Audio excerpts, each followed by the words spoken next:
하정우 속 나오니까 이재명 대 한동훈으로 이렇게 대리전이 펼쳐졌다. 예. 이런 건 조금 자의식 과잉입니다. 장도혁 대표가 일단 박민식 전 장관을 안 좋아한대요.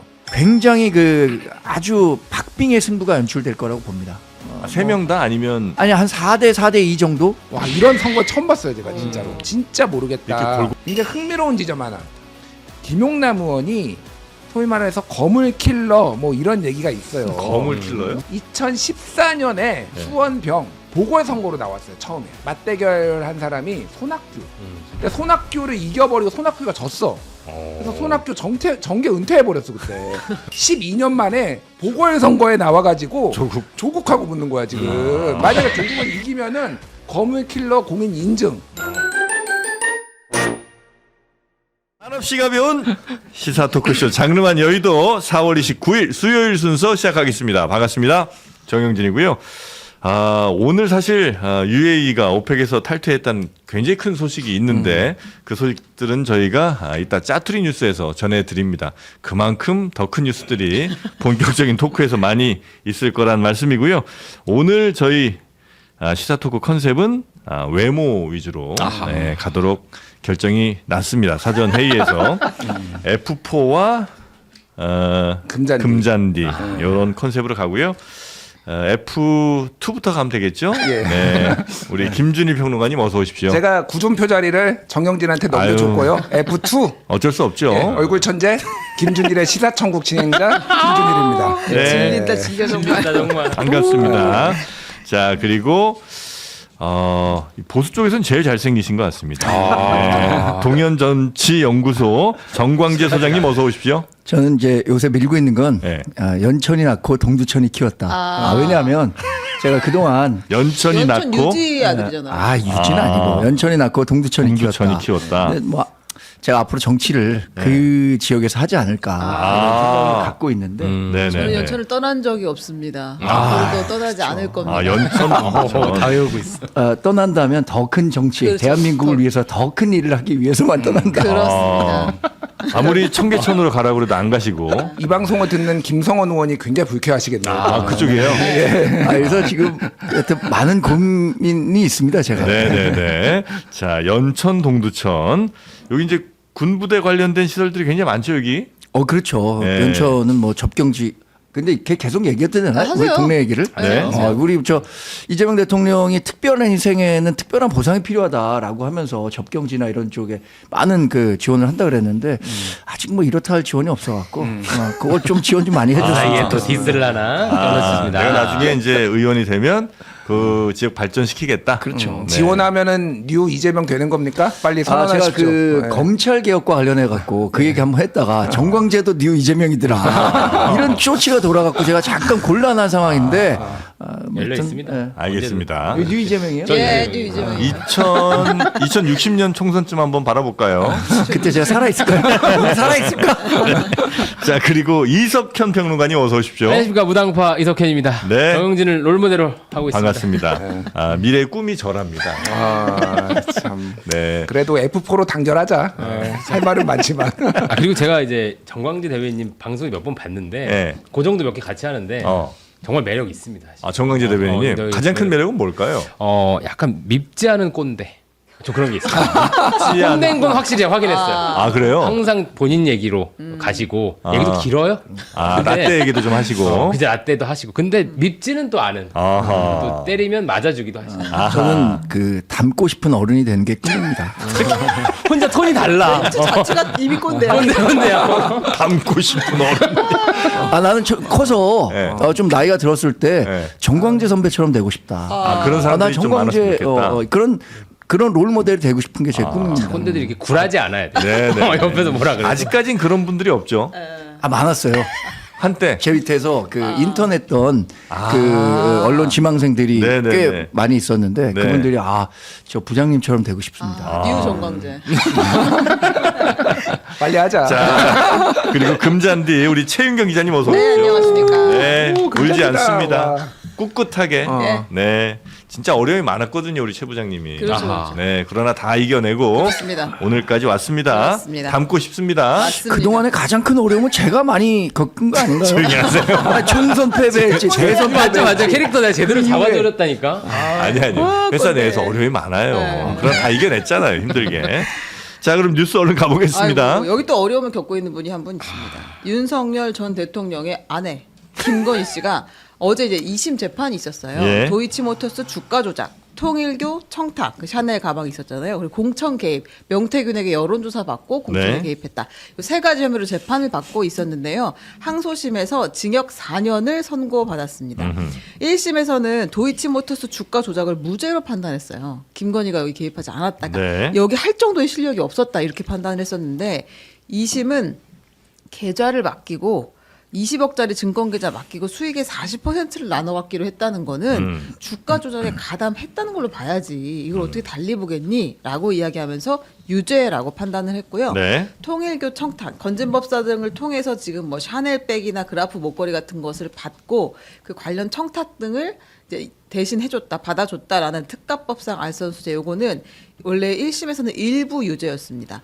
대통령 당선인 시절에 받은 샤넬백은 의례적 선물이다라고 하면서 그냥 무죄 판결을 내렸고 뒤에 받은 것들만 뇌물이라고 봤는데 그때 그랬었죠. 2심에서는 당선인 시절에 받은 것도 당연히 유죄로 봐야 한다. 뇌물의 연속성이 있으니까 네. 이렇게 판단을 해서 죄가 조금 늘었고 근데 이제 1심에서 그 여론조사 명태균 씨에게 여론조사를 공짜로 받고 그 대가로 김영선 전 의원을 공천해 주려고 했다. 요거는 무죄였거든요. 1심에서 2심도 역시 무죄로 판단을 했습니다. 네. 여론조사의 비용과 공천 연관성이 제대로 입증되지 않았다. 이렇게 봤습니다. 네. 그래서 4년 선고받았어요. 주가 조작 그리고 청탁 관련돼서는 이제 유죄로 바뀌었는데 4년 그리고 벌금이 5천만 원, 네, 추징금 2천여만 원 정도 나왔습니다. 어떻게 보십니까? 일단 이게 이제 네. 형량은 좀 뒤에 얘기를 예, 하고 예. 이 1심과 2심에서 그러면은 바뀐 게 예를 들면은 뭐 추가적인 새로운 증거가 나왔냐, 예. 뭐가 뭐 내용이 기소가 됐냐. 이제 주가 조작과 관련해서는 공동정범, 공범이었다가 거기에 이제 방조범까지 기소가 된 거 이런 거 빼놓고 근데 공범으로 확인이 된 거니까 사실 뭐 그것도 변화가 없고 그래서 그냥 온전히 1심 재판부와 1심 판사와 2심 판사의 해석의 문제였어요. 이 차이가 난 저도 그게 거는. 좀 약간 그렇더라고요. 그러니까 1심, 그러니까 이게 네. 쉽게 얘기하면은 제가 보기에는 1심 판사가 제정신이 아니었다. 2심 판사는 그냥 노멀하게 네. 정상적으로 봤다. 왜냐면은 2심 판사 이렇게 왔다 갔다 하면 어떻게 해? 똑같은 게 네. 뭐냐면은 20억 원을 맡기면서 네. 수익의 40%를 주기로 한 거. 야, 이게 보통 이게 가능하냐? 이거는 주가 조작 아니면 안 되자라고 판사가 2심 판사가 본 거잖아요. 네. 1심 판사는 그거를 보고도 이건 아닌 거. 의심의 여지는 가지만은 아닌 것 같은데 무죄 이렇게 나온 거잖아요. 그러니까 말이 안 됐다 1심이. 그래서 형량도 사실은 이게 4년이 나오니까 1년 8개월에서 4년이 되니까 마치 2배 이상 늘은 것 같은데 네. 4년이 이게 적절한가 솔직히 저는 이게 왜냐면은 쉽게 얘기를 하면은 주가 조작은 굉장히 큰 범죄이기도 주가 하고요. 조작만 해도 뭐 네. 금액마다 다르지만은 이거는 아마 7년 이하에 해당될 거예요. 이 정도 금액은. 그리고 또 이 알선수재 같은 경우에도 특가법상 가중처벌하면은 뭐 3천만 원 이상은 징역 3년, 5천만 원 이상은 징역 5년 이상 이렇게 되거든요. 그러니까 이거는 제가 보기엔 한 10년 정도는 나와야 된다. 솔직히. 그런데 제 뭐 존중은 합니다. 어쨌든. 근데 네. 그냥 상식적인 판결이 나왔다. 이 정도로 뭐 보면 될 것 같아요. 이것도 초범이라 봐주셨나? 보통 이제 그런 게 감경 사유가 되잖아요. 그러니까요. 네. 요 형량 혹은 뭐 이게 좀 재판이 1, 2심이 많이 좀 달라진 부분은 어떻게 해석하십니까? 일단 1심하고 2심 판결 사이에 예. 말씀하신 것처럼 추가적으로 새로운 증거가 나타나거나 그랬던 건 아닌데 그래서 2심 재판부가 뭐라고 판단했냐. 네. 1심 재판부는 사실 오인과 법리 오해가 있었다. 그러니까 1심 재판부는 이걸 해석하는 과정에서 또 사실 파악하는 과정에서 잘못했다. 네. 이렇게 판단한 거예요. 근데 1심과 2심 이렇게 달라질 수 있어요. 이것도 뭐 지나친 비약이라고 할 수 있겠지만 이렇게 지적할 수도 있지만 네. 이재명 대통령도 공직선거법 허위사실 공표와 관련해서 네. 1심과 2심 판결이 완전히 달랐습니다. 그런데 마지막에 대법원에서 유죄 취지의 파기환송할 때 이거 법리에 오해가 있었다라고 해서 유죄 취지의 파기환송을 한 거거든요. 네. 같은 맥락으로 보고 사실 그 주가 조작과 관련해서는 이때 주범이었던 권오수 회장이 최종 대법원에서는 집행유예형을 받았어요. 실형이긴 하지만 네. 그래서 내용만 놓고 보면은 사실 이거 이제 윤석열 정부 시절에 네. 이 문제에 조금 단호하게 대처했다고 한다면 이런 정도의 사태로까지는 가지 않았을 건데 뭐 그때 그게 많이 제대로 네. 대응하지 못한 게 네. 지금의 이런 상황에 오히려 더 크게 이르렀다라고 볼 수 있죠. 돌아왔다라고 보시는 거고요. 그러니까 국민들 법 감정에 좀 가까워진 판결은 맞는 것 같고 이게 V0라고까지 불렸던 권력자의 아내가 사실 샤넬백 받고도 이게 아무 일이 없으면 무사하면 그것도 좀 이상한 세상입니다. 그리고 20억 맡기면서 40% 떼어주는데 이게 뭐 야로가 없었다. 이렇게 얘기하기 좀 어렵습니다. 그래서 네. 근데 저는 여기서 한 가지 말씀드리고 싶은 건 이거를 검찰이 불기소했었습니다. 이걸 기억을 해야 돼요. 그러니까 저는 약간 법사위에서 그 검찰 개혁을 강경하게 하시는 분들의 주장이 거의 그런 태도에 별 동의하지 않는 편임에도 이러면 도와줄 수가 없는 겁니다. 밖에서 보는 입장에서도 이러면 검찰 개혁의 에너지를 자꾸 김어준 씨나 이런 분들한테 에너지를 땔감을 주는 거예요. 그래서 검찰도 이런 그 악순환을 끊었으면 좋겠습니다. 그러니까 검찰도 그렇고 재판부도 물론 말씀하신 것처럼 1, 2심 판결이 달라지는 경우 당연히 있죠. 뭐 있는데 그러니까 새로운 증거가 뭐 나온 것도 아니고 근데 1심과 2심이 이렇게 달라지면 어쩌면 재판 받는 입장에서는 꼭 이 김건희 씨 아니더라도 다른 이제 재판 받는 분들 입장에서는 야 재판부 잘 맞으면 나 이거 무죄 나올 게 유죄 나올 수도 있고 잘 되면 또 유죄 받을 걸 뭐 무죄 혹은 뭐 형량이 10년 나올 게 뭐 8, 9년 이러면 또 몰라도 한 2년 뭐 이렇게 깎일 수 있다고 생각하면 무조건 한 번 더 해보고 두 번 더 해보고 미룰 거 아니에요. 이것도 굉장히 좀 상식적으로는 조금 이해는 안 되는 판결이긴 하나 뭐 충분히 있을 수는 있는 일이다. 이런 근데 말씀을 법의 좀 안정성이 드렸으니까. 진짜 중요하거든요. 네. 내가 이 죄를 지으면 이에 상응하는 어느 정도의 형량을 그렇죠. 받게 될 것이다. 이게 굉장히 중요한데 뭐 지금 사법 시스템에 대한 불신 뭐 민주당 지지자들을 통해서 많이 얘기하고 있는 거 아니겠습니까? 예. 그래서 이런 것들은 차츰 이런 것들이 참 누적되면서 과거에 뭐 예를 들어서 내란 재판과 관련해서도 1심에서는 그 재판부별로 네. 형량 차이가 굉장히 컸단 말이에요. 네. 이재명 그저 뭐 누굽니까? 윤석열, 이상민 네, 네, 네. 뭐 이런 분들에게 한덕수 대해서 이렇게. 그러나 그 상고심에 갔을 때는 분명히 좀 좁혀지겠죠. 알겠습니다. 자, 여튼 김건희 씨에 대해서는 징역 4년 벌금 5천만 원 네, 일단 2심에서 재판부가 나왔다. 이 얘기를 했어요. 대통령의 배우자에게도 대통령 못지않는 청렴성과 도덕성이 요구된다. 피고인은 오히려 그 지위를 이용해서 대통령 배우자에 대한 국민의 기대를 버렸고 이로 인해 국론 분열과 국민 갈등이 심각한 수준에 이르렀다라고 네. 이야기를 했어요. 김건희 씨 측은 법원 판결을 존중하지만 권력이 있는 자나 권력을 잃은 자나 모두 동일하게 법이 적용되어야 한다. 대법원에 상고를 하겠다라는 입장을 밝혔습니다. 네. 네. 맞는 얘기죠. 권력이 있거나 없거나 같은 판결이 내려져야 되는데 권력이 있을 때는 기소조차 안 된 거는 어떻게 생각을 하시는지. 요거는 짧게 얘기하면은 그때 1심 재판부가 뭐 이상한 한자도 쓰고 라틴어도 쓰고 그러면서 맞아요. 그 얘기를 했어요. 그때 뭐라고 했냐면은 네. 옛말에 형무 등급 그리고 추물 이 분량이라는 말이 있다. 법의 적용에는 적용을 받는 사람이 권력자든 아니든 차별이나 예외가 없어야 된다 이 얘기를 했거든요. 근데 네. 이거는 보통 권력자에 대해서 엄하게 처벌할 때 이런 거를 써요. 근데 김건희에 대해서 봐주면서 지금 권력을 잃었으니까 너를 덜 처벌할게 하면서 이런 말을 썼거든요. 김건희가 지금 똑같은 얘기하는 거예요 지금. 이 얘기하고 지금. 네. 그래서 반성 안 했구나 김건희는. 제가 보기엔 물론 대법원에 상고하는 거는 그건 본인의 자유예요. 권리고. 근데 이렇게 얘기를 하는 거는 제가 보기엔 정신을 못 차렸다 그 생각이 듭니다. 네. 여튼 그때 인두비오 프로레오 그것도 했었어요. 같은 네. 분이 한 건가요? 네, 네. 그때 공부 좀 많이 했죠. 어려운 걸 되게 많이 썼어요. 그러니까 뭐 정확하게 인두비오 프로레오 불분명할 때는 피고인의 이익을 이익으로. 원칙으로 나오는 라틴어인데요. 예, 뭐 이게 여기에 해당되는 건지 솔직히 잘 모르겠어요. 라틴어를 꼭 그렇게 썼어야 되는지도 잘 모르겠고요. 자, 그리고 하나만 전하면 권성동 의원 권성동 통일교에서 불법 정치자금 1억 원 받은 혐의로 1심에서 징역 2년 받았는데 항소심도 똑같이 징역 2년 추징금 1억 원을 선고했습니다. 네. 자, 이제 지방선거 얘기 한번 가볼까요? 네, 부산으로 가보겠습니다. 청와대를 떠난 하정우 AI 수석이 오늘 민주당에 입당을 한다고 합니다. 이재명 대통령도 국익을 위해서라면서 흔쾌히 사직안 제가를 해주었다라고 전해졌고 어제 기자들 있는 기자실에 가가지고 일일이 인사를 하면서 현장에서 더 잘하겠다라는 이야기를 하기도 했어요. 네. 그런데 이제 하정우 전 수석은 오늘 민주당에 입당을 해서 인재 영입식을 통해서 입당을 한 후에 부산에 바로 내려갈 계획이라고 하는데 미리 가서 기다리고 있던 분들이 맹폭하고 있습니다. 현장을 뛰고 있는 한동훈 전 대표와 한동훈. 박민식 전 장관이 네. 하정우 온나 약간 이런 반응이에요. 지금 한번 들어볼까요? 아, 그럴까요? 어떤 입장인지 네. 들어보겠습니다. 우리 아이들에게 미래 성장의 기회가 있는 나라를 만들고 현 시점에서 인공지능 3대 강국을 만들기 위해서 가장 필요한 곳에서 제 전력을 쏟을 계획입니다. 간보다가 AI는 뒷전이 됐습니다. AI가 하정우라는 사람의 엑서사이즈가 된 것 같아요. 이재명 정권에게 AI라는 것은 재보궐 선거의 후보 발사대 같은 것이었습니다. 애매한 남자, 애매남이다. 안 보는 태도, 안 보는 정치, 이것은 부산 사나이들하고는 전혀 결이 맞지 않는 것이다.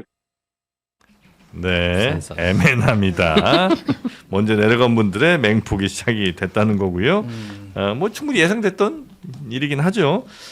그럼 이제 여기 구도가 크게 이제 3자 구도인데 아마 보수 후보들은 단일화를 할 거라고 보시는 분들도 계시는 것 같고 절대 이 두 사람 못 합친다고 보시는 분들도 계신 것 같고요. 아니, 근데 이게 일단 뭐 저 논평에 대해서 먼저 얘기를 하면은 박민식 그 한동훈 두 분이 하정우만 공격하는 건 아니고 지들끼리도 싸워요 지금. 아니, 사랑의 짝대기가 엄청나게 지금 올라오고 엄청나게 있습니다. 지금 뭐 그 방금 나왔던 그 라디오에서도 인터뷰하면서 무공천은 꽃가마 타고 가겠다라는 거 아니야라고 하면서 박민식 전 장관이 한동훈 전 대표를 공격을 하고 박민식 장관은 그 윤의 충정을 보였던 사람 아니냐. 본인은 안 보였었나 옛날에? 나 잘 모르겠는데 그러니까 막 이렇게 신경전이 대단하다 지금. 엄청 여기가 얼마나 뜨거운 데인지를 알 수 있고 굉장히 흥미로웠던 게 그 JTBC가 보도를 한 건데 굉장히 흥미롭더라고요. 한동훈 전 대표가 하정우를 두 번을 만났어요 과거에. 이전에 이미. 한동훈 전 대표가 네. 비대위원장 시절에 네. 한번 AI 전문가들 한번 만나고 그리고 당대표 시절에는 아예 같이 방송도 했어요. 그러니까 하정우 AI 그 네이버 AI 센터장인가 불러가지고 뭐 AI의 미래 막 이런 거 했단 말이에요. 네. 그래서 하정우가 청와대 들어갈 때 이렇게 뭐라고 했냐면은 정확하게 이 워딩이 이거예요. 이분 하정우는 AI에서 인사이트를 크게 갖고 계신 분이고 저도 그런 일을 맡겼을 것 같아요 이분에게. 한동훈 전 대표가 얘기한 거라는 거예요. 한동훈이 하정우한테 나도 내가 권력 잡았어도 나도 하정우한테 이런 거 맡겼을 것 같다라고 얘기를 했는데 네. 지금은 이제 헐뜯고 물어도 악세사리다. 정치가 진짜 이 바닥은 실제로 하정우 영입하려고 했었던 거 아니에요? 네, 지금 말한 이 하정우는 네. 인사이트를 크게 가지고 계신 분이다라는 게 유튜브 한동훈 전 대표 채널에 2025년 7월 8일에 올라온 영상이에요. 그 전에도 영입하려고 했었고 관계를 좋게 가지고 있긴 했었죠. 그래서 영입을 하려고 그랬는데 이제 내 뜻대로 안 됐을 때는 바로 물어뜯는. 아니 일단 그 뉴 한동훈 이석현 평론가 아니, 유한동훈이야? 아니 전혀 지금 아니고요. 뉴 이재명과 뉴 한동훈이 약간 비슷하게 하고 있어요. 아니, 겹쳐져 부상파의 있어요. 삶은 힘듭니다. 있는 그대로 말씀드리는 건데 네. 좀 어색하고 좀 부자연스럽긴 해 하정우 지금 전석이 약간 지금 대통령의 추진력을 잘 못 받고 좀 출발한 것 같긴 하고요. 좀 이제 오래 끌다 보니까 이제 친명 지지층 내에서도 좀 피로감을 느끼고 있는 것 같아요. 네. 근데 이제 단일화 관련해서는 저는 이 말씀을 꼭 여기 건강 대변인한테 드리고 싶은 게 제3당 선거를 좀 안 해보셔서 그렇다라는 생각 좀 드는 게 합쳐면 더 안 좋을 것 같아요 저는. 합치면 박민식 합치면 더 안 그렇죠. 나온다. 그러니까 양자 대결로 아마 붙이면 더 차이가 커지는 것도 제가 여론조사 본 것 같은데. 그러니까 이를테면 지금 한동훈 전 대표의 지지율 27% 내외인 것 같은데 거기에는 국힘 심판적 표심도 들어가 있습니다. 그러니까 3당 후보에게는 저쪽도 견제하고 이쪽도 심판하고 싶은 마음이 늘 교차해서 들어가거든요. 그러니까 이걸 제가 아는 이유는 제가 이제 정의당에 있었고 개혁신당에 있었기 때문입니다. 동탄 선거를 최근에 했기 3당 때문에. 선거를 많이 해봤어요. 그러니까 보통 그러면 정권도 견제하고 이제 어떤 다른 야당도 심판한다는 그 1타 2피라는 메시지를 결국 내게 되실 거예요. 네. 그렇지 않으면 지금 이제 부산 영남권에 있는 국민의힘을 좀 심판하겠다 혹은 이 선거 자체가 전체가 좀 국민의힘 심판 기조로 가고 있거든요. 그 표를 에너지를 못 받고 크게 질 수 있다. 이렇게 생각합니다. 네. 우리 정광재 저 소장님은 제가 어느 쪽이신지를 확실히 잘 몰라갖고. 친한계냐 당권파냐. 네. 저거요. 네. 제가 그렇게 애매해요? 아주 여긴 골수 친하냐? 그렇게 애매남인가 제가? 아, 그래요? 저는 뭐 친한계로 통하죠. 아, 그리고 그래요? 저는 뭐 왜냐하면 제가 지향하는 가치라는 게 지금 국민의힘이 지도부가 갖고 있는 당의 지향점과는 좀 거리가 있어요. 장도영 대표에 대해서 상당히 비판적인데 왜 그러냐면 보수가 우리 사회의 주류였어요. 과거에. 저 한 2010년까지는 완전한 주류였다고 생각하는데 그때는 보수 정당이 150석 얻느냐 못 얻느냐의 문제를 자꾸만 얘기를 했었던 거지 지금처럼 100석 얻느냐 마느냐 이 문제가 아니었거든요. 근데 지금은 지선이 아니라 과반인데 지금 보수 정당이 100석을 얻느냐 마느냐의 싸움을 벌이고 있단 말이에요. 그럼 지금과 같은 그 정치적 지향성으로는 원내일 정당 될 수 없고 집권도 굉장히 어렵다라는 생각을 갖고 있기 때문에 어떤 식으로든 중도 외연 확장에 나서야 된다고 생각하기 때문에 지금 당권파는 아닙니다. 북구감 얘기는 지금 얘기하는 뭐 삼자 구도 이런 거 얘기하잖아요. 뭐 단일화. 저는 단일화 불가능하다고 봐요. 단일화가 유일하게 가능한 경우는 한동훈 후보로의 단일화고 그 조건은 한 5월 10일, 15일 정도 됐었을 때 박민식 후보와 한동훈 후보와의 격차가 두 자릿수 이상. 두 자릿수 이상으로 벌어져야 된다. 그러니까 10%포인트 이상으로 벌어져야 된다. 그래서 한동훈, 그러니까 박민식 후보가 계속 뛰게 될 경우에 모두 질 수 있다. 그러니까 한동훈, 박민식 다 질 수 있다. 이게 확신이 생겼을 때 대승적 차원에서 가능할지 모르겠습니다만 그런 상황이 펼쳐지지 않을 가능성이 훨씬 더 크다고 보기 때문에 삼자 구도로 끝까지 치러질 거고. 약간 당에서도 좀 뭔가 그 장동혁 대표는 한동훈 되는 꼴은 죽어도 못 당연히 뭐 그 분위기도 느낌이죠? 있죠. 그래서 굉장히 그 아주 박빙의 승부가 연출될 거라고 봅니다. 3명 다 아니면 아니 한 4대 4대 2 정도? 그러니까 그게 동탄 모델인데 어떤 사람이 41% 얻어서 당선되고 어떤 사람이 39% 얻어서 낙선될 수 있는 그 표차가 예를 들어서 뭐 한 2,000표, 3,000표 요 안에서 승부가 날 것 같아요. 그 1, 2등은 한동훈, 하정우예요? 그렇죠. 아니, 지금 여론조사들이 그렇잖아요. 대부분. 왜냐하면 하정우 수석이 민주당 표를 다 흡수하지 못하고 있어요. 그리고 전재수 후보를 지지했던 사람들의 표도 다 흡수하지 못하고 있고 한동훈 후보는 일단 내려가면서 한 보름 조금 넘게 있었는데 그간에 1%포인트는 아니더라도 하루에 대략 한 0.7%포인트씩은 그 지지율을 올렸습니다. 왜냐하면 2025년 3월 말에 이게 유튜브니까 조금 쉽게 얘기해도 되죠. 미디어 토마토가 여론조사 했었을 때 한동훈 후보가 4자구도에서 3등이었거든요. 그리고 박민식 후보보다 낮았어요. 근데 지금 최근에 있었던 것은 3자 구도에서 박민식 후보를 넘어서면서 하정우 수석과는 오차 범위 내의 지지율을 기록하고 있는데 대략 그 한 달 안 되는 기간 동안에 9%포인트가 올랐거든요. 그래서 제가 드린 말씀입니다. 근데 박민식 전 장관은 지금 후보예요? 그게 문제입니다. 예비 후보죠. 아직까지도 국민의힘에서 공천을 하지 않고 있어요. 왜 안 하는 거예요? 그러니까 믿음이 그러니까 전에 들은 국민의힘 분들과 이렇게 저렇게 전에 들은 거를 좀 종합해서 말씀을 드리면은 사실은 유이동 전 의원도 공천 못 받는 거 아니야? 이런 얘기가 있었어요. 왜냐하면은 평택에 지금 공천을 받았는데 왜냐하면은 한동훈 대표 시절에 여의도 연구원장을 했고 그래가지고 당에서는 친한계다 이렇게 봤다는 거예요. 근데 유이동 의원은 이제 본인은 내가 친한계 활동을 적극적으로 한 적은 없다 이런 식으로 또 뭐 좀 했다라고요. 어쨌든 박덕흠 공관위에서는 지금 크게 상식에 벗어나는 일은 안 하고 있어. 상식에 벗어나는 공천은 안 하고 있어서 유이동이 평택을이 가장 경쟁력이 있으니까 유이동을 준다는 건데 여기는 좀 다른 것 같아요. 기류가 뭐냐면은 장도혁 대표가 일단 박민식 전 장관을 안 좋아한대요. 여러 가지 이유로. 장동혁 대표가? 자, 뭐냐면은 하나는 2024년 공천을 할 때 한동훈 비대위원장 때 그때 사무총장도 하고 막 그랬었잖아요.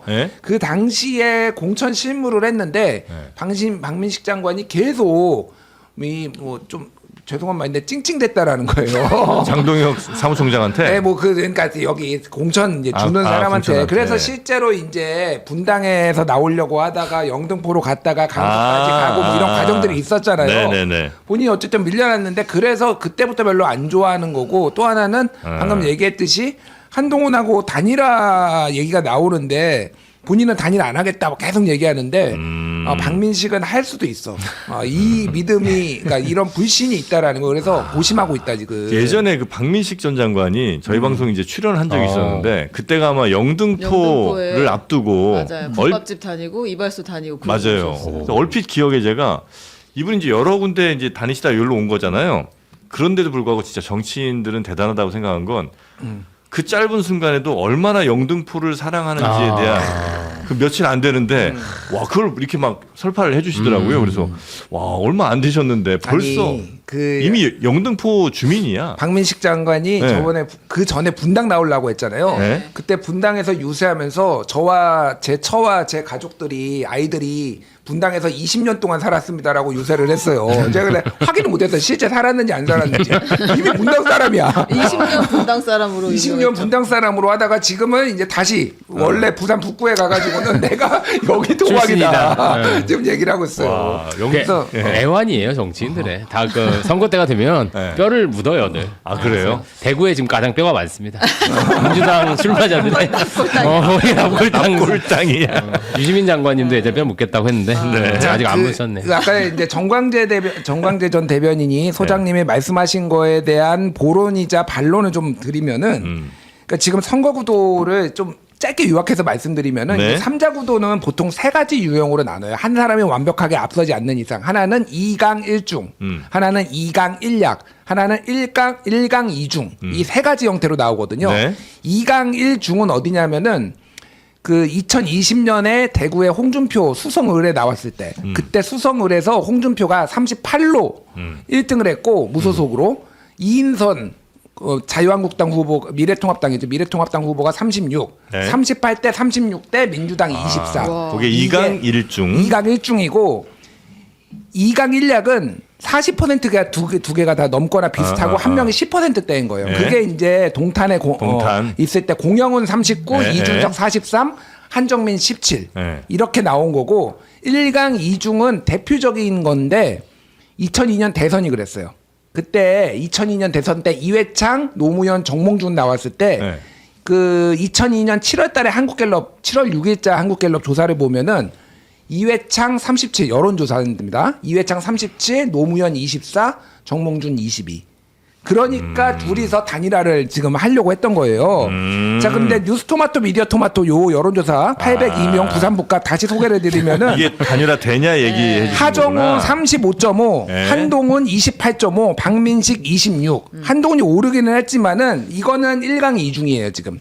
그때 2002년에 딱 이회창 노무현, 정몽준 구도로 갈 가능성이 높아요. 왜냐 하정우가 기본적으로 아무리 득표력이 없다라고 해도 여기에서 부산 북구에서 지난 대선 때 이재명 후보가 41%를 얻었어요. 예. 민주당 지지표가 최소한 41%에서 45% 사이로 형성돼 있다고 그게 보는데 최소한이야 아니면 최대 맥스가 그거예요? 전재수는 52%로 당선됐고 네. 그거는 개인기죠. 네. 근데 이재명 그거는 김문수가 그러면 부산 사람이냐? 부산 사람도 아니에요. 네. 근데 김문수가 부산 북갑에서 50, 이재명이 41. 뭐 나머지가 이제 나머지 후보겠죠. 제가 말하는 건 뭐냐면은 하정우 나와도 40% 이상은 제가 보기엔 가져간다라는 거예요. 그러면은 이거는 1강 2중이 되고 네. 단일화 압박을 받을 수밖에 없는데 단일화는 둘 중에 하나예요. 한쪽이 완전히 무너져가지고 흡수하는 단일화가 있고 하나는 정몽준 노무현처럼 내가 다 이길 수 있다.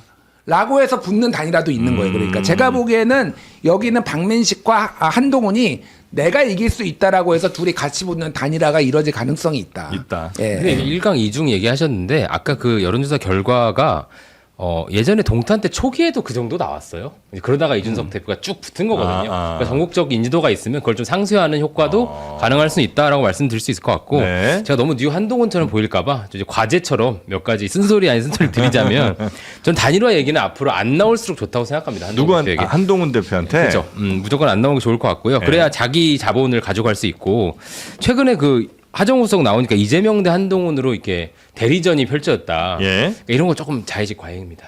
그래서 약간 남이 해주게 좀 해야 된다 이런 얘기는. 한동훈 하정우 출마로 이재명과 나의 대리전이다. 그러니까 공부팀이나 이런 데서 기사를 만들어야지. 그러니까 본인이 직접 하는 건 해보고 없어 자꾸 보인다. 얘기를 하시는 게 약간 지금 거기 가셔서 아래로 지금 기고 계시는 좋은 모습이잖아요. 그게 바닥을 훑고 있는데 그런 메시지 하나하나가 브랜딩을 해친다.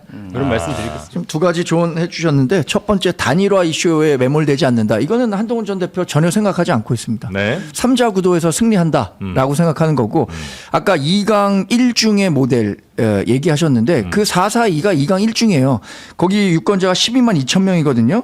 60% 투표하면 7만 3천 명이고 그 가운데 40% 득표하면 2만 9천 명이에요. 네. 저는 3만 1,000표, 2,000표 받으면 당선될 수 있다고 봐요.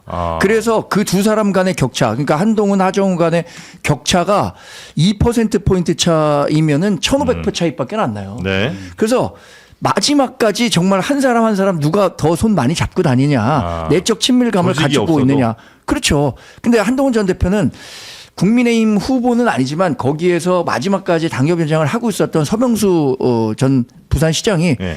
일정 부분 돕고 있어요. 그래서 그런 현재 것들이 돕고 있어요? 그걸 내가 이게 딱 명시적으로 돕고 있다 그러면 해당이다. 해당이다. 잡았다. 제명시켜야 된다. 그분이 얘기했잖아요. 나 한동훈 돕겠다. 예, 그렇게 얘기를 한 인터뷰도 있으니까 제가 한번 부산에 내려갔을 때도 일정 부분 여기 현지 사정에 대해서 아니 한동훈 전 대표가 거기를 언제 가봤다고 어디 저 뭐 방범 순찰대를 가고 경로당을 갑니까? 그래도 누가 서명수. 모시고 가는 사람들이 있을 거 아닙니까? 네. 그래서 결국에는 뭐 한 3%포인트 차이 그러면은 한 2,100표인데 네. 그 차이 내에서 결정 날 겁니다. 왜냐하면 하정우 수석이 40% 가까이 얻을 거예요. 예. 여기 아무리 늦게 갔다고 하더라도 민주당 지지세가 있기 때문에. 그래서 마지막까지 한동훈 전 대표가 유일한 장점은 되게 뭐 아이돌 같고 나랑 거리감이 있는 사람인 줄 알았는데 와서 내 손 잡아주면서 나 좀 도와주세요. 저 좀 도와주세요. 이러니까 안전 매력 있다. 약간 내가 도와주면 되나 이 사람? 아하. 약간 그런 게 생긴다니까요. 아니 누구라고? 한동훈 후보가 아이돌 같다고 그래서 아니 그런 느낌이 있지 않아요? 아니, 일반적으로 이게 친한계 해석이니까 아이가 아니야 이거 맞는 말인 거는 아이돌 같아서가 아니라 이제 TV 중앙 정치에 TV에 있던 사람이 사람이. 지역에 오면 이제 뭐랄까 좀 이제 하늘에 있다가 둥둥 떠 있다가 땅에 내려앉은 느낌은 이게 있죠. 그러니까 짧게 이게 이제 뭐 그렇게 이제 분석하시는 건 존중을 하는데 이게 이 구도가 만들어지는 거는 나만 잘해서가 아니라 상대가 누군지가 되게 중요해요. 네. 그때 2강 1약이 됐었던 거 동탄에서 됐던 거는 그쵸. 한정민이 국민의힘 그 삼성전자 연구원이다 한정민이 소위 말해서 완전 뉴비였기 때문이에요.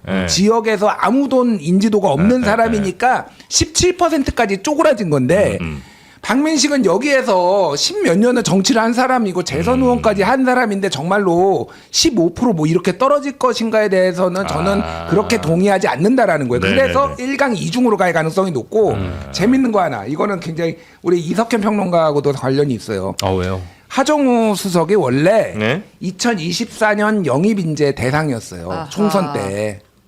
민주당? 네. 네. 민주당 영입인재. 이재명 대통령, 이재명 대표가 그래서 좋아하는 거고 예. 그 본인은 하고 싶어서 굉장히 강한 의지를 가지고 있었대요. 이건 나 민주당 쪽 분들한테 들은 거예요. 예. 그런데 가족이 반대를 해가지고 못 나왔어요. 그렇죠. 근데 이 원래 어디에 공천하려는 줄 알아요? 혹시 이석현 평론가 동탄에 공천하려고 그랬고 공영원 자리에 원래는 그래요? 하정우를 공천을 해가지고 그때 붙여서 이렇게 하려고 그랬는데 하정우가 안 나와서 급하게 또 그 지역에서 공영훈을 밀어가지고 공영훈이 나온 거예요. 제가 보기에는 하정우도 어차피 정치 신인인 건 마찬가지인데 공영훈 후보처럼 그렇게 하자가 많지 않아서 냉정하게 그렇게 네거티브가 먹힌 거잖아요. 네. 하정우가 나갔으면 이준석 떨어졌을 수도 있다. 제가 보기엔 이때. 하정우가 이준석을 살렸다. 이게 그러니까 이게 운명의 장난이에요. 그러니까. 맞아요. 예, 예. 그러니까 그때 말씀하신 좀 다른 게 동탄과 지금 북구가 다른 거 하나가 그 한정민 후보도 있겠지만 공용훈 후보가 세게 털려줬습니다. 그때 토론회에 나와서도 막 말도 그렇게 하시고 특히 성수동 그 부동산 관련해서 자녀가 있으면 부동산. 꼭 이렇게 야로가 생길 때가 있습니다. 그래서 그런 것들도 발굴을 했고 저희가 그때 등기 많이 떼봤습니다. 근데 그렇게 해야 되는데 그러니까 여러 상대 후보들의 헛스윙이 있어야 이제 당선까지 어떤 기적이 발생하지 않을까. 열심히 하시기 바랍니다. 열심히 해야죠. 저도 뭐 그렇게 생각해요. 여론조사 결과 보고 희망과 우려가 공존하고 있다. 희망이라는 것은 진짜 잘해서 마지막 정말 그 선거 투표 하루 전까지 12시까지 한 명 한 명이라도 더 만나서 저 좀 도와달라 이렇게 해서 그 사람의 표심을 얻을 수 있다면 당선되는 거고 알겠습니다. 네, 우리 박민식 전 장관 이야기 너무 계속 그동안 들러리처럼 해가지고 이분이 한 이야기 하나만 전해드릴게요. 예, 예. 한동훈 전 대표가 제가 만약 부산 북구를 떠나는 경우가 있다면 더 크게 대한민국을 위해 봉사하는 경우 말고는 없을 것. 한동훈 전 대표가 그런 얘기를 했죠. 했어요. 예. 박민식 전 장관이 이거 북구 주민의 애환을 끝까지 책임지겠다는 진심은 이 사람들에게 없다. 모두 버릴 준비만 하고 있을 뿐이다. 정치적 고향을 수시로 바꾸고 가짜 토박이 흉내를 내며 주민을 기만하는 자들에게 북구의 미래를 1초도 맡길 수 없다. 본인도 영등포 왔다 갔다 분당 갔다 어디 왔다 갔다 했잖아. 요즘 기계적 균형을 하고 있는데 죄송합니다. 내가 얘기했잖아요. 지난주에 강남 분당대 여기는 북구 대전이 아니야. 부산 북구 대전이 아니라 강남 분당 대전이야 여기는. 지금 금잔디 왜 괴롭히는 거예요? 아니. 아니 그럼 나 본인 잘하네. 제 기억이 너무 나서 박민식 전 장관이 그때 너무나 이게 해맑은 얼굴로 여의도가 바로 영등포에 속해 있기 때문에 이러면서 나는 이 영등포가 본인의 고향 같다 뭐 이런 얘기를 많이 하셨거든요. 그리고 난 이해가 잘 안 됐었는데 여튼 자신도 속일 수 있어야 됩니다. 정치를 정말. 하기 위해서 제 보좌관으로서 많이 세뇌시켜봤습니다. 스스로가 속아야 다른 그럼요. 사람에게 자신 있게 얘기할 수 있군요. 그럼요. 고맙습니다. 예. 자, 그럼 이제 김문수 전 대통령 후보 한번 얘기 가볼까요? 한번 스타는 영원한 스타입니다. 네. 특히 지방선거 지금 거의 다 왔잖아요. 한 달 정도 남았는데 국민의힘 내부에서 아무튼간 장동혁 선대위원장은 받을 수 없어. 이게 이제 후보들의 목소리잖아요. 이선 후퇴해라. 아니면 사실상 없는 것처럼 있어라. 지금 이런 요구들이 있는데 이 와중에 김문수 전 대선 후보죠. 전 장관에게 각 지역에서 선대위원장을 맡아달라는 러브콜이 쏟아지고 있다고. 김문수 선대위원장이요? 예. 그래서 실제로 대구, 경북, 강원, 부산, 세종의 명예 선대위원장으로 위촉했다고 합니다. 그럼 실제는 뭐 선거운동 하시는 건 아니고 그냥 명예. 그러니까 선거운동은 하겠죠. 근데 이제 공식 당에서 선대위원장을 맡을 수가 없으니까. 그래서 이렇게 명예. 형태를 만든 것 같고. 그래요? 그 송원석 원내대표, 장동혁 대표 사이에 이제 약간 분열 기류가 지금 보이는데 송원석 그 원내대표는 빠르게 손절을 하려고 하는 것 같아요 지금. 그래서 장동혁 선대위원장 말고 우리도 김기현, 나경원, 안철수 이제 이런 분들로 공동 선대위원장을 꾸리자. 그런데 장동혁 대표가 아니 나 절대 그거는 내가 양보할 수가 없다. 지금 이러면서 팽팽하게 붙은 그런 상황입니다. 그래요. 국민의힘에서는 지금 현재 분위기는 조금 이제 장동혁 대표는 이제 빼야 된다 이런 느낌이 이번 지선에서는 적어도 빼야 된다는 그런 기류가 많이 있긴 한 거죠. 또 후보자들이 갖고 있는 공감대라는 게 그런 것 같아요. 장동혁 대표가 굳이 우리 지역에 와서 열심히 선거운동 한다고 했었을 때 그게 본인 선거에 도움이 될까 안 될까 판단하는 거죠. 저는 이런 말씀 드리는데 그 선거 뛰는 사람 있잖아요. 본능적으로 누가 표가 되는지 알아요. 이거는 본인의 생존과 관련한 문제이기 때문에 누구랑 사진 찍은 거 올리면 도움 되겠다. 누구랑 사진 찍은 거 뭐 올려봤자 도움 안 된다. 이거 아는데 지금 장동혁 대표에 대해서 여론조사도 다 나오는 거잖아요. 장 대표로서 잘하고 있냐 못하고 있냐. 이건 아무리 민주당의 역선택이 있다고 하더라도 국민의힘을 지지하는 사람도 장동혁 대표가 지금 잘 못하고 있다고 판단하는 사람들이 더 많단 말이에요. 특히 그것을 가속화시킨 것은 결정타는 뭐 방미 결과죠. 2박 4일 간다고 했었을 때는 그래 2박 4일 동안 뭐 짧은 일정이지만 누구라도 만나고 와서 갔다 와라. 뭐 이 정도는 용인했는데 갑자기 출발한 다음에 내가 먼저 아찔한 출국했다. 뒤태. 아찔했어요? 차관보. 뒤태를 우리가 연구해야 되잖아요. 어쨌든 그 결과가 좀 컸다. 본인이 지방선거를 위해서 갔다 왔다 그랬잖아요. 그럼 그게 지방선거에 도움이 돼야 되는데 그런 상황까지 연결되지 못하고 있으니까. 지금 뭐 대안으로 나오는 김기현, 나경원, 안철수 이런 분들 보다 보니까 이분들 가운데 한동훈 전 대표랑 사이 좀 좋을 만한 사람이 누구 있나 봤더니 한 명도 없는 것 같아. 아무도 없죠. 그죠? 한동훈 전 대표는 왜 이렇게 다들 안 좋아요 사이가? 아니, 원래 그 바른 말 하는 사람이 미움을 많이 받죠. 그래요? 모난 돌이 정을 맞는다 이러는데 근데 한동훈 전 대표도 이렇게 정치를 오래 하고 시련을 겪으면서 이렇게 조금 둥글둥글해지는 것 같아요. 그래요? 지금 뭐 쇼츠 같은 거 보면서 사람들 즐거워하잖아요. 이렇게 까칠한 사람은 아니었구나. 혼자 이렇게 빵 먹으면서 야 어디 가냐 애들한테 네. 나 이거 첫 끼야 뭐 이런 식으로 얘기하는 거 보면서 네. 아, 그 금사빠 아니에요? 너무? 적당히 해라. 장벽이 낮네. 저 유튜브에서 제일 신기했던 게 쇼츠 올라올 때마다 아니 왜 표가 있는 사람이 아니라 없는 사람이랑 그렇게 얘기를 많이 해. 중딩들이랑 얘기를 그렇게 많이 해. 그거 몰라서 거기 아니, 샤이보스야. 한동훈 샤이보스라서 그래. 사진 찍고서 집에 가서 엄마 아빠한테 보여주라고 얘기하잖아요. 엄마 아빠한테 보여줘. 이거 얘기하잖아요. 마지막에. 그거였구나. 4년 뒤를 또 준비하시나 했더니.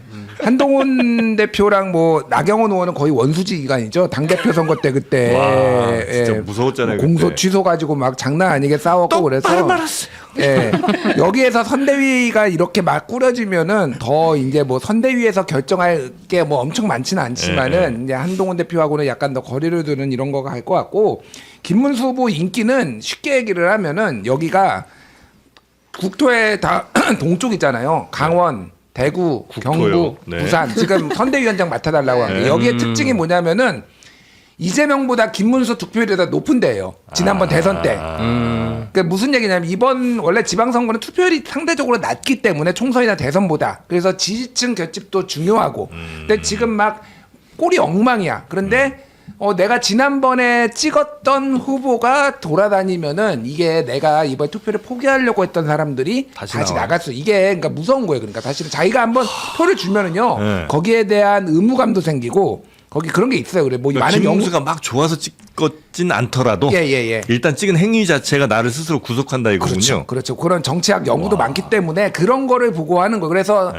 국토의 서쪽에서는 아마 이런 요청이 없을 거예요. 자, 동쪽에서 만드는. 딱 세종시 한 군데만 네. 김문수 중간에 있네요. 후보가 그 득표율이 낮았음에도 불구하고 명예선대위원장이 그래요? 됐더라고요. 말씀하신 것처럼 나머지 강원도, TK, 부산은 이재명 대표보다 그러니까 당시 후보보다 높은 득표를 기록했어요. 그럼 알겠습니다. 유희동 후보는 이제 중앙당의 도움을 요청하는 후보는 없을 것이다 이렇게 이야기를 했어요. 장동혁 절대 오지 말라 이렇게 평택. 이야기했고 네. 근데 이제 김영환 지사 있잖아요. 네. 김영환 충북지사 정프로님 절친이잖아요. 나는 지도부와 함께하겠다. 강을 건널 때는 말을 갈아타지 않는 법이다. 네. 국민의힘 후보들 당 지도부를 더 이상 흔들지 말아야 한다. 이렇게 얘기했거든요. 네. 제가 이걸 왜 굳이 들고 왔냐. 첫 번째 이따 유희동 후보가 나오니까 네. 자세한 이야기는 인터뷰를 어허. 통해서 보시면 될 것 같고 네. 김영환 지사가 요 근래 보기 드물게 장동혁 대표를 그래도 심적으로 지지한 거잖아요. 장동혁 대표가 빠르게 화답하였습니다. 현역 단체장 중 가장 힘든 과정을 거쳐 공천이 확정되신 아하. 김영환 지사님이 축하의 말씀 드립니다. 김영환 지사님의 당당한 모습에 큰 박수와 격한 응원을 보냅니다. 간만에 따뜻한 장면이 네. 나왔네. 네. 이렇게 바로 화답했습니다. 그러니까 장동혁 대표 입장에서는 진짜 이 어려운 시기에 이렇게 고마운 손길 하나 내밀어주는 진짜 잊지 못할 겁니다. 한 줄기 빛입니다. 이거. 네, 김영환 지사. 다시 한번 제가 전화 연결 한번 시도를. 근데 왜 절친이에요? 우리 충남 분인데 충북지사와. 그게 지난번에 한번 전화 연결 인터뷰. 전화 끊었지 맞아. 아니 뭐 알면서 그래. 제가 지금에 생각났다. 괜히 전화를 괴롭하냐고. 인터뷰에다 끊었어요? 맞아. 네. 홍준표야? 홍준표 시장 아니죠. 이재명 대통령이냐 이렇게 물어봐야죠. 예전에 경기지사 됐을 때 그거는 경기지사 됐을 끊진 때 않고 끊진 않았어. 다음 거를 커트한 거죠. 예의가 없어. 예의가 없어. 커트 이렇게 얘기를 한 거고 홍 시장은 진짜 그 끊어서 김현정 김현정 앵커랑 기사. 하다 네. 끊어버렸어요. 왜 국힘분들 왜 그래요? 김영환 지사님. 결자이자 합니다. 장동. 네, 제가 다시 한번 잘 여쭤보도록 하겠습니다. 네, 한번 나와주세요. 네, 이런 가운데 국민의힘 중앙당은 이제 빨간 점퍼 외에 흰색 점퍼 착용도 수락을 했다. 흰색 허락이에요? 네, 하고 싶은 대로 해라. 이제 이기는 편 우리 편. 근데 이제 오세훈 시장은 다시 빨간색 점퍼를 입고 유세를 하고. 복잡합니다. 복잡하네요, 진짜. 네. 아니 김문수 지금 위원장을 뭐 명예로 하셨는데 지금 숙청에서 대안도 없어요. 지금 뭐 비대위원장 하실 분도 없고 네네네. 누구라도 지금 황우려. 본인도 거부하시잖아요. 지금 다들 안 하시겠다는 것 같아. 김종인 다시 부르세요. 그러니까 안 하실 겁니다. 다들. 저 한동훈 전 대표는 무슨 색 옷을 주로 입으세요? 하얀색 옷 입고 하얀색으로? 다니시잖아요. 근데 그거는 제 무소속 후보이기도 하지만 네. 본인이 거의 본인 색깔로 하얀색 티셔츠 입고 다녔잖아요. 그래요? 지난번 2024년 총선 때도 거의 마지막 시기엔 하얀 티셔츠를 입고 영피프티 다녔고. 유니폼입니다. 아니 아니 좋아요. 나 네가 한동훈이야. 아니 영피티 왜 나쁘지 유희동 않아. 의원 나오니까 네, 유희동 네. 의원한테도 물어보세요. 제가 유희동 의원 제가 그 라디오에서 인터뷰했거든요. 네. 지난번에 네. 공천 확정되기 전에 네. 황교안 대표가 어떻게 다니냐, 빨간 옷 입고 다니는 거 아니냐 그러니까 하얀 옷 입고 다니신다고. 하얀 옷에 빨간 글씨. 국민의힘으로 요즘은 근데 헷갈리게. 하얀 옷이 더 국힘 같아. 진짜 국힘 같아. 그래서 아, 그래요? 오세훈 시장도 사실은 국힘 지도부에서 지금 하얀 옷도 우리 선거 운동복으로 허용한다고 네네네. 했잖아요. 네. 국힘 같으니까 이제 차라리 빨간색을 입는 거야. 지금 역으로 간다. 역으로 간 역배지 역배. 역으로 간 거야 지금. 아니, 우리가 6월 3일 이후에 당명과 당색과 뭐 이 아이덴티티를 고친다 그랬잖아요. 네. 당 그 아이덴티티 맞아요. 하얀색으로 해야겠어요. 하얀색으로 하얀색이 갑니다. 좋겠어요. 하얀색을 좋아해. 깨끗하잖아요. 깨끗하잖아. 맞아. 그때 참 당명도 바꾼다 그랬는데 그건 그냥 아, 6.3 지방선거 끝난 다음에 한다고 했는데 모르겠어요. 제가 생각엔 그 장도혁 대표가 자리를 지키기가 어려울 것 같기 때문에 네. 그 다음 비대위 아니면 뭐 당권을 가진 사람의 의지가 중요할 것 같습니다. 네. 자, 여튼 흰색 옷을 입고 다니다가 다시 오세훈 시장은 빨간색으로 유턴했습니다. 네. 자, 이제 평택 가볼까요?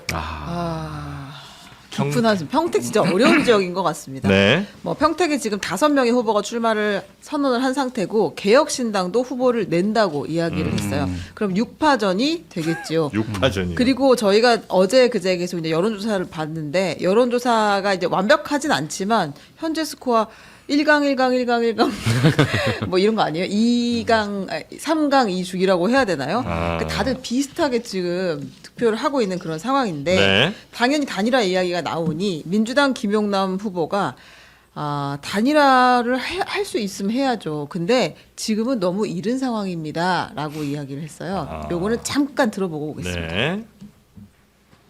지금은 각자 열심히 주민들께 자신을 소개하고 설명드리고 적절한 시점이 됐을 때 정말로 국민의힘이라든지 이런 데서 승리할 가능성이 꽤 보인다 하면 본격적인 논의를 시작해 볼 수 있겠죠. 그럼 단일화나 연대 같은 경우에 열어놓고 생각을 하시겠다.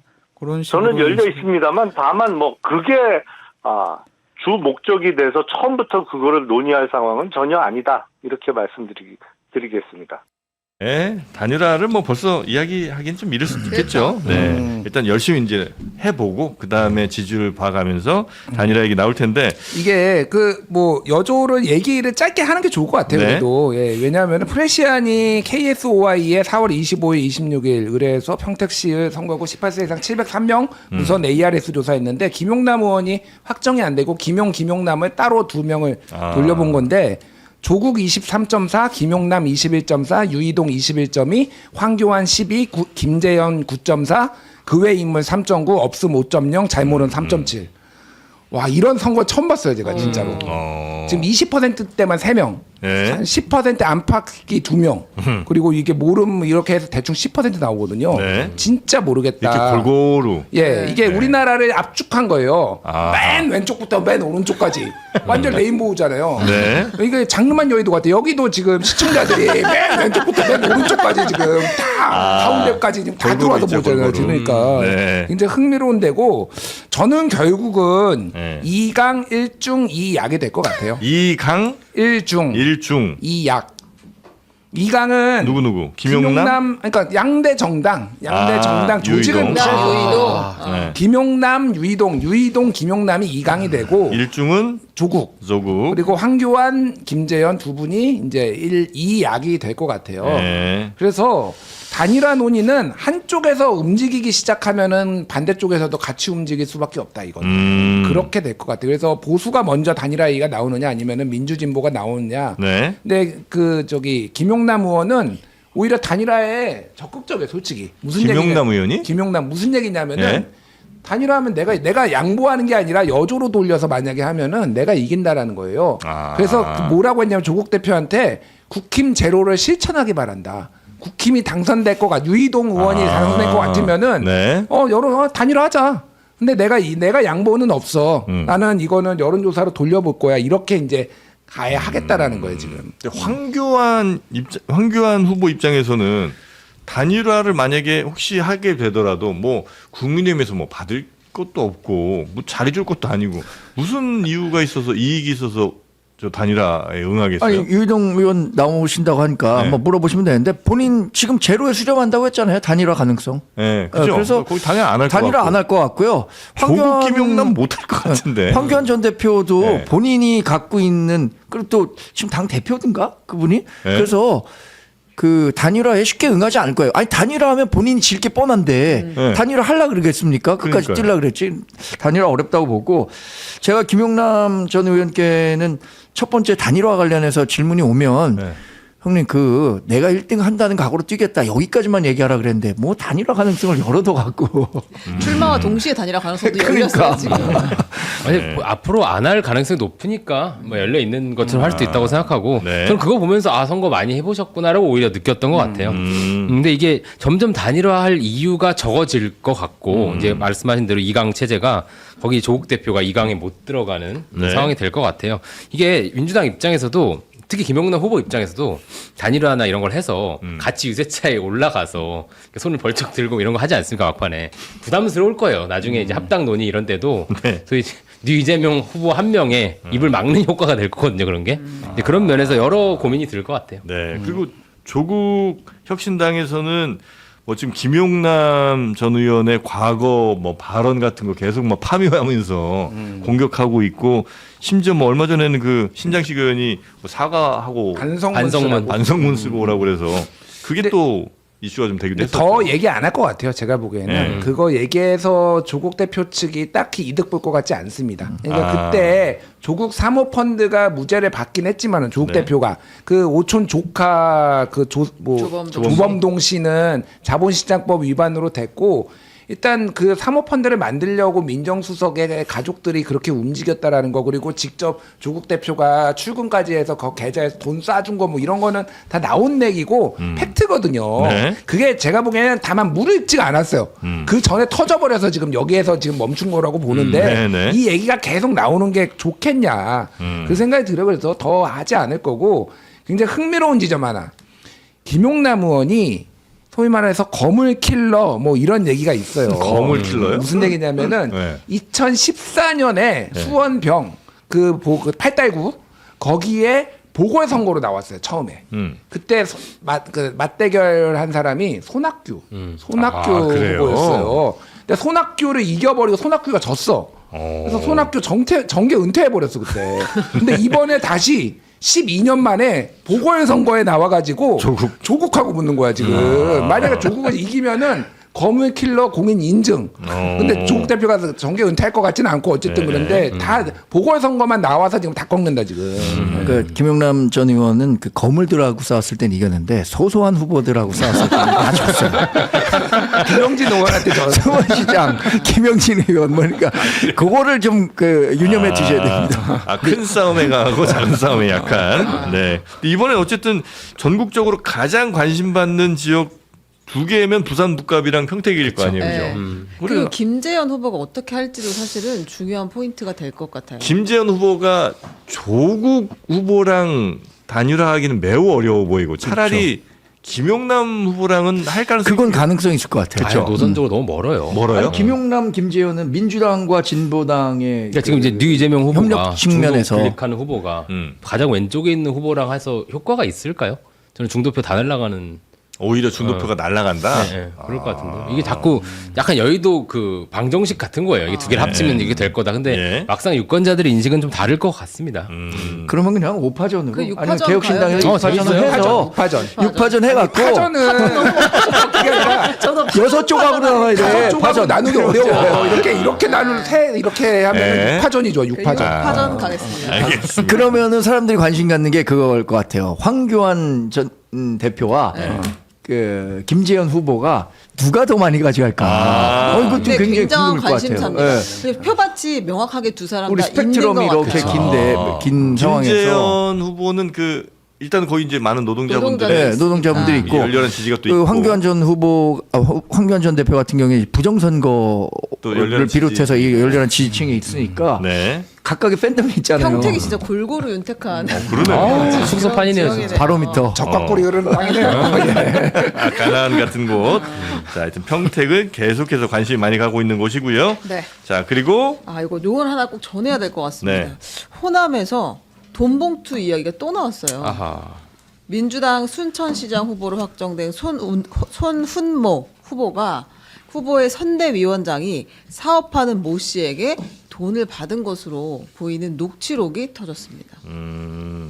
돈 문제가 이게 호남 쪽에서 좀 자주 터지는 게 일단은 너무 유리한 선거 구도라고 파악을 해서 그러시는 거겠죠? 이 민주당 너무 쪽에. 많아요. 그러니까 뭐 호남도 호남이고 네. 전체적으로 민주당 쪽에 너무 많다. 왜냐하면 전북도지사 선거에서 뭐 대리비 중 김관영 지사 제명됐고 그리고 그 갑자기 이름이 생각이 안 나는데 지금 후보 되신 분 이원택. 이원택 후보는 네. 그 가까운 사람이 대신 그 식사비를 내줘가지고 그분은 공천이 아웃됐는데 이원택은 지금 수사받고 있는 거고 네. 여기에 광양시장이 있고 순천시장이 있고 서울에도 종로구청장이 당원한테 그 돈 줘가지고 네, 그거 맞아요. 걸려서 지금 용주 어떻게 될지 몰라 지금 살아날 수도 있어. 네. 근데 워낙 그 사람이 거기에서 또 좀 잔뼈가 굵은 사람이라서 당에서 약간 미온적으로 좀 대응하고 있다 뭐 이런 얘기도 있어요. 네. 그리고 이건 해프닝으로 끝났는데 강북구청장 후보가 식사비를 그 지역 유권자한테 냈다라고 하는데 알고 보니까 이승원 변호사인데 네. 알고 보니까 그 상대 후보의 음해였고 그 식사를 한 사람들이 지역 주민이 아니었대요. 그러니까 이거 돈을 내도 상관없는 거 유권자가 유권자가 아니구나. 아니어서 상관없어서 오히려 약간 이제 넘어갔고. 뭐 그런 근데 하여간 민주당이 너무 돈 선거가 많은 게 이번 선거를 쉽게 보는 거야. 그러니까 내부 경선만 이기면은 상관없다. 무슨 수를 써서라도 하니까 온갖 편법과 탈법이 나오는 건데 네. 이럴 때일수록 당 지도부가 엄정하게 대응을 한다. 이 문제는. 네. 예.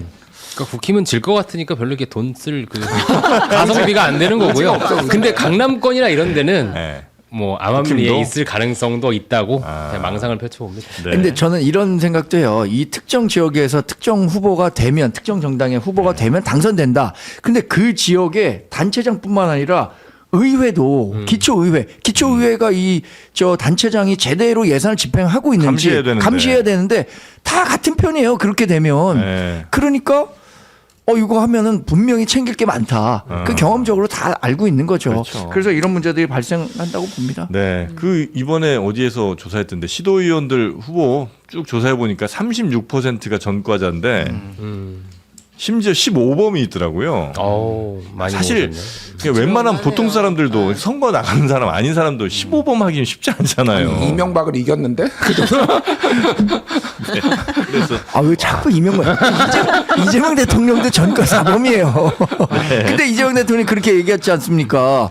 전과가 너무 많다. 우리 저 법 우리나라 정책을 좀 체계가? 바꿔야 맞는 된다. 말이긴 해요. 네. 그러니까. 무슨 그렇게 넘어갑니까? 진짜 이 후보 순천시장 후보의 이야기를 그래도 전해야 될 것 네. 같은데요. 손 후보는 이거 악의적 편집과 정치 공작이다. 후보의 개입은 0.1%도 없었다라고 일단 주장을 한 상태입니다. 네. 그러니까 뭐 형님 그 뭐 10개 이상 들어갔어? 그거 뭐 5개밖에 안 돼. 이제 이런 이야기를 녹취록에서 하는데 그거 아마 한 뭐 1억 원, 5천만 원 이렇게 돈이 오간 것으로 당에서는 보고 있고요. 네. 그래서 세게 조사를 하겠다고 했는데 네. 그 해당 기사에 재미있는 대목이 있습니다. 전북의 한 기초자치단체장 예비 후보가 이거 지역에 내려오니까 매수가 전통이다라는 말부터 시작한다. 언론에 공개되는 호남 비리는 실제 100분의 1 수준이다라는 이야기도 했다고 합니다. 저도 많이 매수가 들어봤습니다. 전통이다. 수도권 밖을 넘어가면 네. 이걸 하지 않을 수 없다. 그래요. 현실적으로. 특히 뭐 호남과 영남이면은 더 쉬워지죠. 한 2026년도에도 그럼요. 뭐 제가 뭐 비수도권 비하는 아닌데요. 네. 현실이 그렇다는 얘기는 많습니다. 사실. 이게 국회의원 선거는 조금 덜 하잖아요. 아니요, 다 단가가 다를 뿐입니다. 아니, 국회의원 선거는 보는 눈이 많으니까 네. 중앙 언론에서도 관심도 많고 이러니까 국회의원 공천 과정에서 뭐 돈이 이렇게 오고 간다. 그거는 못 들어본 것 같은데 기초단체로 가면 아까 얘기한 것처럼 수도권에서 좀 먼 지역으로 가면 감시의 눈이 적고 본인들끼리의 카르텔 옛날에 영화 이끼라는 거 보셨죠? 네네. 거기 보면은 그 사람이 동네를 다 뭐라 그럴까요? 자기 통제권 안에 두고 네네네. 이루어지잖아요. 그러니까 이런 식의 일들이 벌어진다고 봐야죠. 아유. 자, 하여튼 지역 의회 그리고 뭐 지역의 여러 일꾼들 뽑는데 제발 돈도 너무 이렇게 막 주시더라.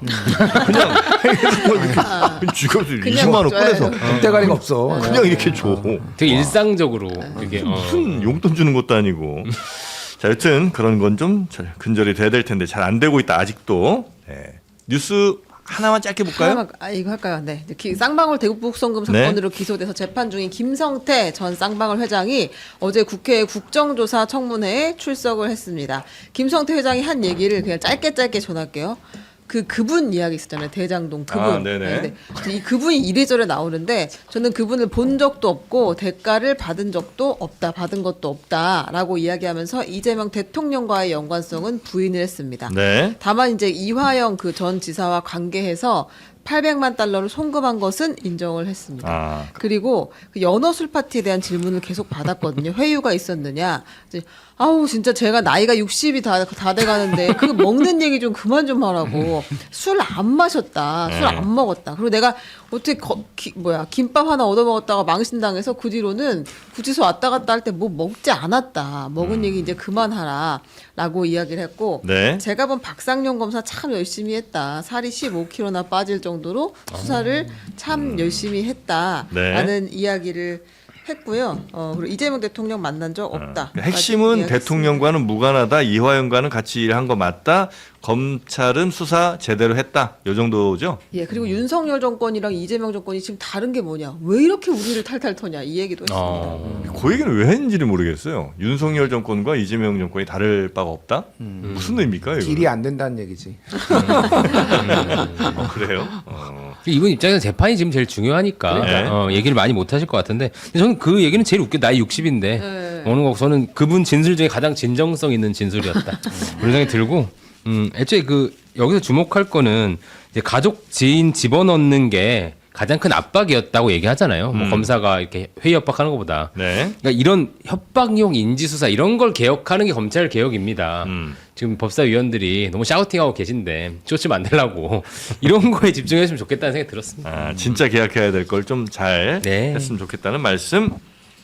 뭐 덧붙이시겠습니까? 아니, 제가 아무리 한입 닭갈비가 맛있다고 여기서 준다고 해서 이 장르만 여의도 나오는 건 아니잖아요. 연어 술 파티 이야기를. 연어 술 파티. 뭐 연어를 내가 아무리 좋아해 무슨 공입니까? 공이야 무슨 연어 내가 아무리 좋아해서 그건 아니잖아요. 노르웨이산으로 북미 지역에 있는. 그래서 뭐 아무리 한입 닭갈비가 맛있다고 하더라도 제가 이거 먹으려고 여기 나오는 건 아니잖아요. 그건 맞죠. 근데 한번 드셔보시면 생각은 좀 바뀌겠습니다. 그 정도로 맛있다는 거고요. 짜투리 한두 개 빨리 가볼까요?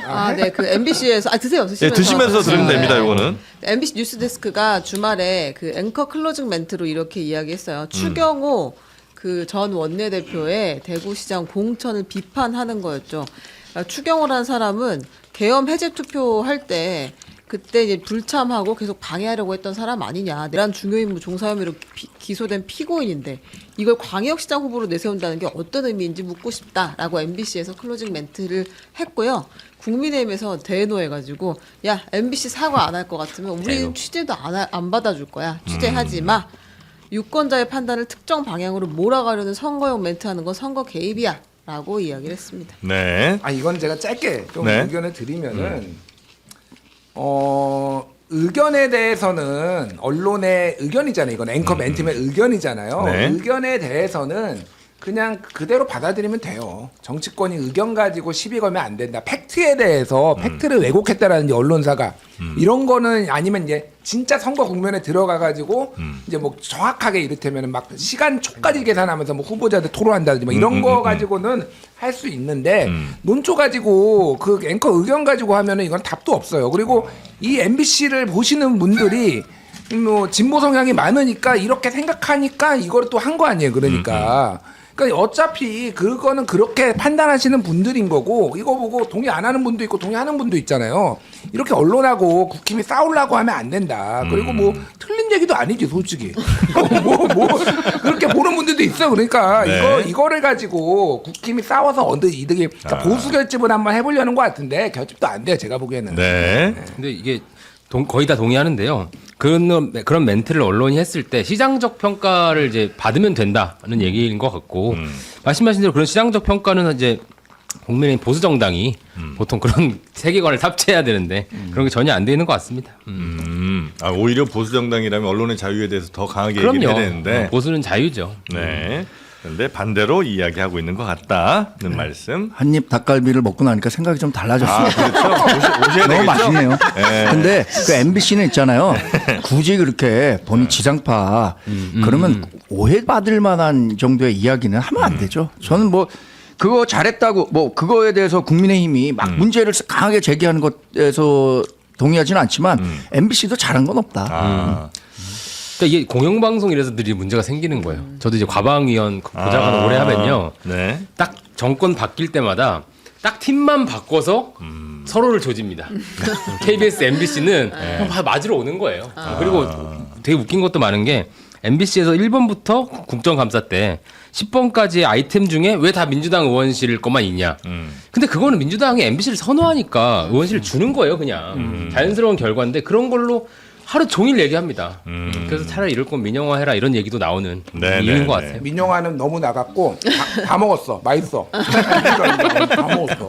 생각이 많이 달라질 것 같아. 생각이 달랐어. 이거 먹으려고 나와야 되겠다. 맞습니다. 김성태화 되고 모 공영방송 같은 데는 아예 그냥 거의 회사가 이제 반쪽으로 이렇게 나눠져 갖고 이쪽이 잡으면 여기 사람들 인사가 다 나죠. 예, 인사가 쫙 나서 이제 그 사람들이 주로 일하고 나머지 사람들 좀 놀고. 그러니까 그 얼마나 비효율적이에요. 맞아요. 예, 그런 일들이 벌어지고 있는 것도 사실이긴 합니다. 자, 여튼 이 모든 논란들, 갈등들 한 번에 해결할 아하. 한입 닭갈비. 이거에 관해서는 모두가 한입이 돼 버립니다. 예. 여기 먹었어. 네 벌써 하셨어요? 네. 요거 한입 닭갈비는 100% 국내산 닭고기만 사용을 하고요. 먹기 좋은 순살로 한입 크기로 아이들도 색깔은 굉장히 빨간데 그렇게 맵지 않습니다. 전혀 안 맵습니다. 예, 아이들도 밥 반찬으로 아주 좋아할 만한. 그리고 여기에 뭐 쫄면이라든지 뭐 여러 야채들 이렇게 같이 볶아주시면 더 맛있을 것 같고요. 대략 한입 닭갈비 요 가격이 글쎄요, 이 가격이 가능한지 모르겠습니다. 500g 한 팩에, 네, 한 팩에, 맞나, 이 가격이 이게? 세 팩에 23,900원이니까, 한 팩당 한, 8,000원이 안 되는 거지. 그렇죠. 8,000원이 안 되는 가격입니다. 이거 이 가격에 팔면 안 되는데. 제가 왜냐면 네. 올해 동두천 이사 가면은 닭갈비집을 하나 내려고 계획 중이거든요. 진짜로. 하는 대화가 없어. 정말로. 네, 진짜로? 진짜로요? 근데 이 가격에 이거 온라인에서 팔면 저처럼 저처럼 오프라인에서 닭갈비집을 하려고 하는 사람은 어떻게 아니 챙겨줘야 이거를 돼요? 떼다가 거기서 파세요. 죽어가지고. 아니 이 집에서 먹잖아요 이거는. 그래도 나와서 먹고 싶을 때가 그렇죠. 있겠지. 네. 진짜 많이 팔아드릴게요. 자, 5팩 많이 10인분에 팔아준다고 약속했어요. 3만 연천이 낳고 동두천이 키웠는데 저희 한번 가야죠 우리가. 자, 김준일의 시사청구 유튜브 각자 할게 홍보하기 없다, 할게 없다. 드리겠습니다. 네. 자, 하여튼 요거 굉장히 맛있는 한입 닭갈비 5팩부터는 무료 배송을 해드리니까 이왕이면 한 5팩 사 두시고 필요할 때마다 이렇게 볶아 드시면 되겠습니다. 나중에 동두천 놀러 가실 때는 네, 우리 정광재 동현 부장님. 닭갈비로. 동현 닭갈비. 자, 그렇게 드시면 되겠습니다. 네. 자, 오늘 세 분 수요일에 함께 해주셔서 대단히 감사하고요. 네. 다음 주에도 잘 F4 네. F4 성공적. 데뷔였습니까? 고맙습니다. 오늘 외모로 다 승부 받습니다. 자, 대단히 감사하고 다음 주에 뵙겠습니다. 고맙습니다. 감사합니다. 네.